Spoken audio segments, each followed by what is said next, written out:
नमस्कार सभी को, सभी व्यूअर्स को मेरा नमस्कार। मैं खेमकरण उपाध्याय, एक स्पिरिचुअल सर्वेंट, आपकी सेवा में एक बहुत ही इंटरेस्टिंग स्टोरी लेकर आया हूँ जो आपका मार्गदर्शन भी करेगी और आपको एक सीख भी देगी।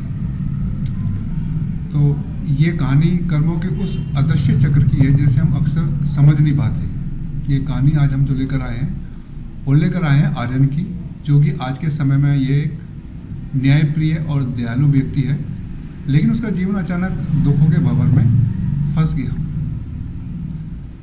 आर्यन जो है वो अपनी किस्मत पर काफ़ी रोता है, परेशान होता है, टेंशन में आता है।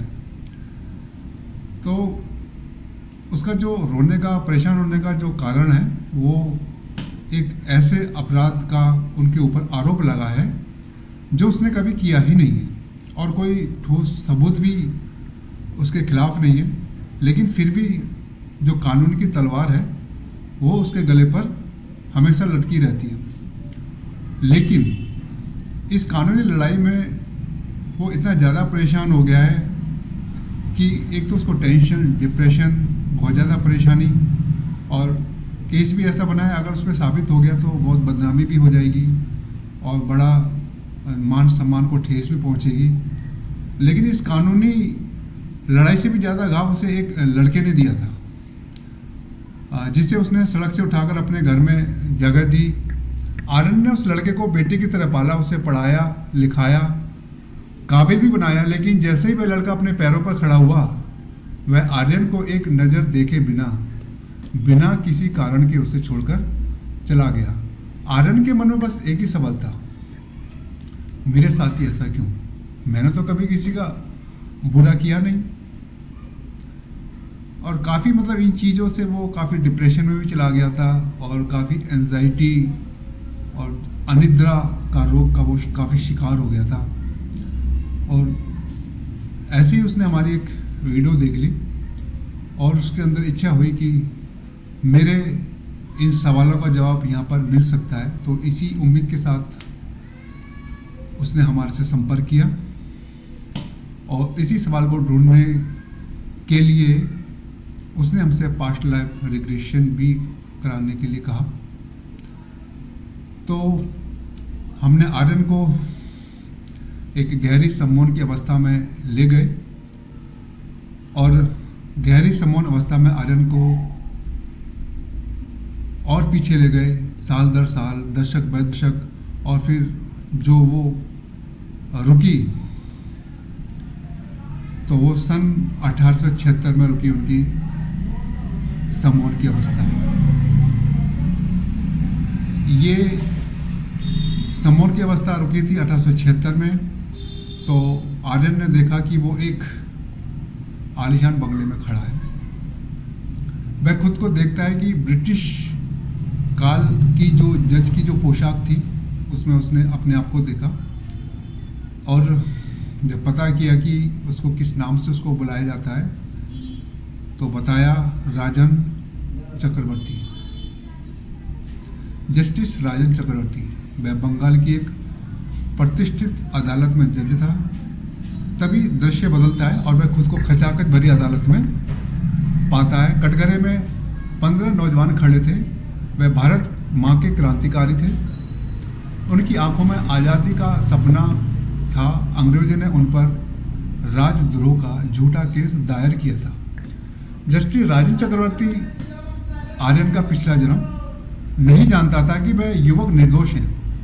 उनके खिलाफ कोई ठोस सबूत भी नहीं था, लेकिन वह क्रांतिकारी जो थे वो अपने निर्दोष होने का कोई सबूत भी जस्टिस के सामने पेश नहीं कर पाए। लेकिन उनके निर्दोष होने का कोई सबूत न होने की वजह से जस्टिस राजन चक्रवर्ती पर ब्रिटिश हुकूमत का दबाव हावी हो गया। उसने अपनी कलम उठाई और उन 15 बेगुनाह क्रांतिकारियों को सजा सुनाती।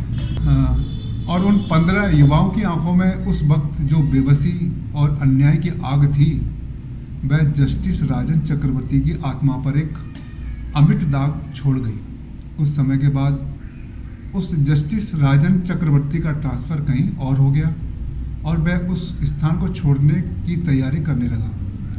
जस्टिस राजन चक्रवर्ती के बंगले में एक नौकर था जो राजन चक्रवर्ती के जाने से काफ़ी विचलित और परेशान था, क्योंकि वह जस्टिस राजन चक्रवर्ती की दिल से सेवा करता था और उसके परिवार से प्रेम भी करता था। अगर कम शब्दों में कहें तो वो जस्टिस राजन के प्रति काफ़ी समर्पित था और उसके परिवार से काफ़ी प्रेम भी करता था और पूरी तरह से समर्पित कह सकते हैं उसको।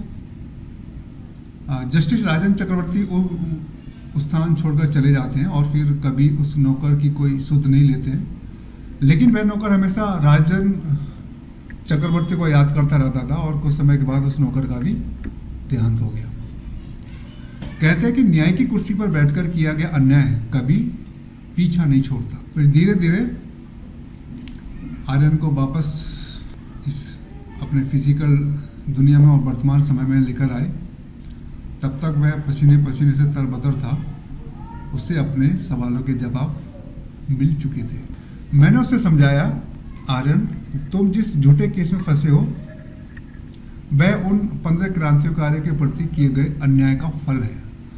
तुमने तब बिना सबूत के उन्हें सजा दी थी, आज तुम बिना किसी गलती के वही बेबसी आज आप फील कर रहे हो, महसूस कर रहे हो जो उन्होंने महसूस की थी।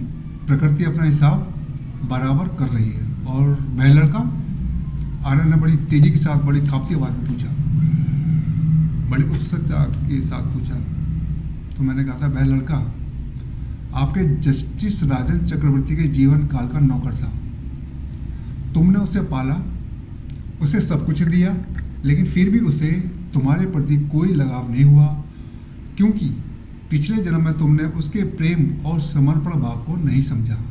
इस जन्म में उसने तुम्हारा प्रेम और समय लिया और बिना पीछे मुड़े चला गया ताकि तुम्हारा हिसाब पूरा हो सके। उसका तुम्हारे साथ जुड़ना और फिर छोड़ जाना उस पुराने ऋण, कार्मिक डेब्ट की भरपाई थी। आर्यन को अब अपनी स्थिति पर गुस्सा नहीं था। उसे समझ आ गया था कि न्याय केवल अदालतों में नहीं होता, बल्कि ब्रह्मांडों की अपनी एक अदालत है जहां देर भले हो पर अंधेर नहीं। उसने अब लड़ना छोड़कर अपने भीतर शांति की तलाश शुरू कर दी और फिर उसने काफ़ी स्पिरिचुअल हमसे मदद ली और मेडिटेशन किया और उसको मंत्र जाप कराए और जो प्रोसेस होता है स्पिरिचुअली वो हमने काफ़ी करवाया और उसने काफ़ी शिद्दत के साथ, बड़ी मेहनत के साथ और समर्पण भाव के साथ उसको किया। फिर हमने उनका दूसरा सेशन लिया।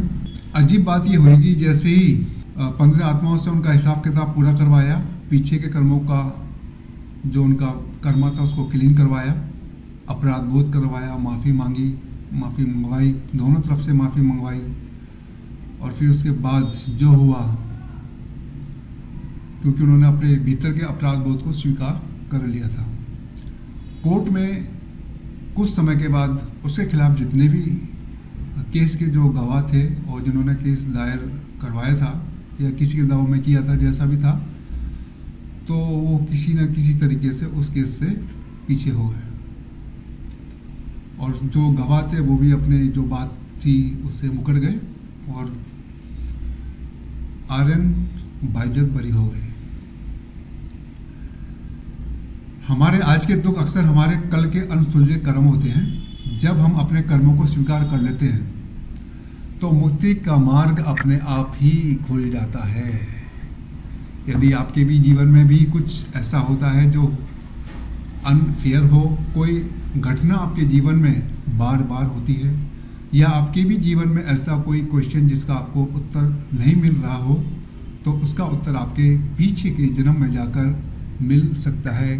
किसी प्रकार की हीलिंग या पास्ट लाइफ रिग्रेशन थेरेपी लेना चाहते हैं तो आप मुझसे कांटेक्ट कर सकते हैं। कोई भी स्पिरिचुअल आध्यात्मिक सेवा लेना चाहते हैं तो आप मुझसे कांटेक्ट कर सकते हैं। डिस्क्रिप्शन बॉक्स में मेरा कांटेक्ट नंबर दिया है। इस वीडियो को ज़्यादा से ज़्यादा लाइक, शेयर, कमेंट और सब्सक्राइब करें ताकि अन्य लोग भी हमारी सेवा का लाभ ले सकें और आपका भी पुण्य का खाता बढ़ सके और बढ़ता रहे। धन्यवाद आप सभी का। फिर एक अच्छी वीडियो को लेकर आपके सामने उपस्थित होंगे। आपका बहुत बहुत धन्यवाद वीडियो देखने के लिए, आपका बहुत बहुत शुक्रिया। Thank you.